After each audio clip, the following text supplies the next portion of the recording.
लाल टोपी वाली लड़की। एक समय की बात है, एक बहुत ही प्यारी छोटी लड़की थी। उसकी दादी ने उसे एक सुंदर लाल टोपी उपहार में दी थी। वह टोपी उसे इतनी पसंद थी कि वह उसे हर समय पहनती रहती थी।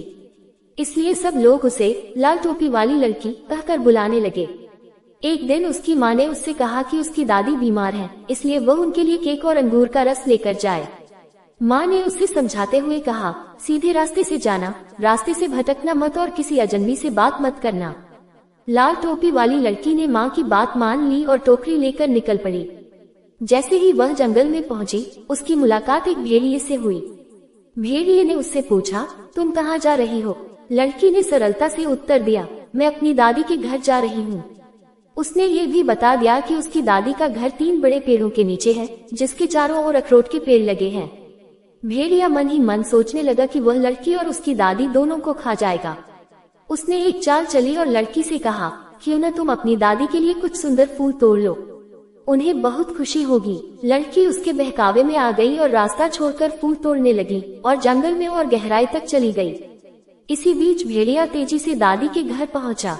उसने दरवाजा खटखटाया और लाल टोपी वाली लड़की की आवाज में बोला। दादी ने दरवाजा खोल दिया। भेड़िया तुरंत अंदर घुसा और दादी को निगल गया। फिर उसने दादी के कपड़े पहन लिए, उनकी टोपी लगा ली और बिस्तर पर लेटकर लड़की का इंतजार करने लगा। कुछ देर बाद लाल टोपी वाली लड़की बहुत सारे फूल लेकर दादी के घर पहुंची। उसने देखा कि दरवाजा खुला हुआ है, तो उसे थोड़ा अजीब लगा।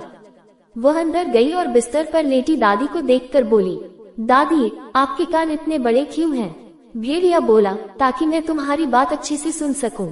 लड़की ने फिर पूछा, दादी, आपके हाथ इतने बड़े क्यों हैं? भेड़िया बोला, ताकि मैं तुम्हें अच्छी तरह पकड़ सकूं। फिर लड़की ने कहा, दादी, आपकी आंखें इतनी बड़ी क्यों हैं?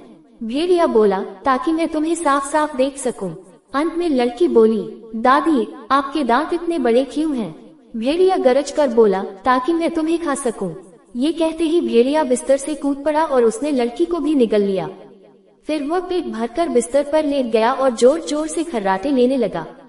उसी समय एक शिकारी वहां से गुजर रहा था। उसने इतने जोर से खर्राटे की आवाज सुनी तो उसे संदेह हुआ और वह अंदर गया। उसने देखा कि बिस्तर पर भेड़िया सो रहा है। उसे लगा कि शायद भेड़िए ने दादी को निगल लिया है और वह अभी जीवित हो सकती है। इसलिए उसने गोली चलाने के बजाय कैंची से भेड़िए का पेट काट दिया।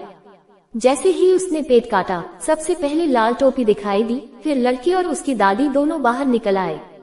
वे सुरक्षित थीं। लड़की ने तुरंत बड़े बड़े पत्थर लाकर भेड़िए के पेट में भर दिए। जब भेड़िया जागा और भागने की कोशिश की, तो पत्थरों के कारण वह गिर पड़ा और वहीं मर गया। शिकारी भेड़िए की खाल लेकर चला गया। दादी ने केक और अंगूर का रस खाया, जिससे उनकी तबीयत बेहतर हो गई। लाल टोपी वाली लड़की ने भी यह सीख ली कि उसे माँ की बात हमेशा माननी चाहिए और कभी भी अजनबियों की बातों में नहीं आना चाहिए। इस कहानी से शिक्षा मिलती है कि हमें माता पिता की बात माननी चाहिए, अजनबियों पर भरोसा नहीं करना चाहिए और हमेशा सतर्क तथा साहसी रहना चाहिए।